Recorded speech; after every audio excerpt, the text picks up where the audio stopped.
At ito na yung mga nakalas natin, mga kalapatids. At silipin natin yung ating loft. Yan, ito yung aking loft sa ngayon.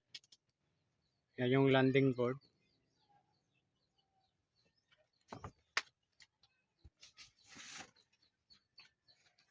Puro pang south pa lang. Ang laman nito ngayon ay mga puro pang south, 5 ibon. Hindi tayo kumukuha ng masyadong maraming ring ngayon. Lalay lang tayo, 5 ibon ang ating panglalaro sa south. Nandiyan sila nagpapahinga. So bali ang gagawin ko rito sa lumang loft na to ay i-extension ko dito sa harapan. Kasi dito sa area na to ang maraming malawak ang area na to. Kasi madalas doon sila dumadapo sa akasya.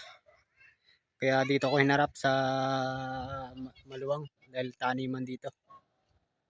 Sa bandang likod natin, ganun din, marami rin mga puno.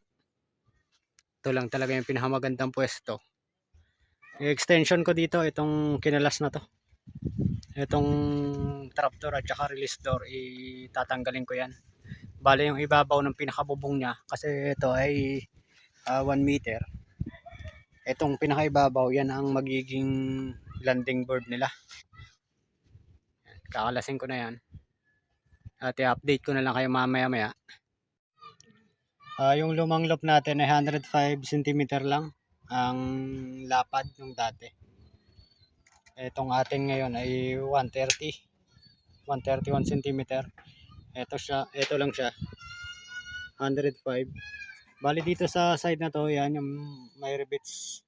Yung sa 120, mayroong metal paring yan pataas. Ang gagawin ko, i-adjust ko yan dito sa 105.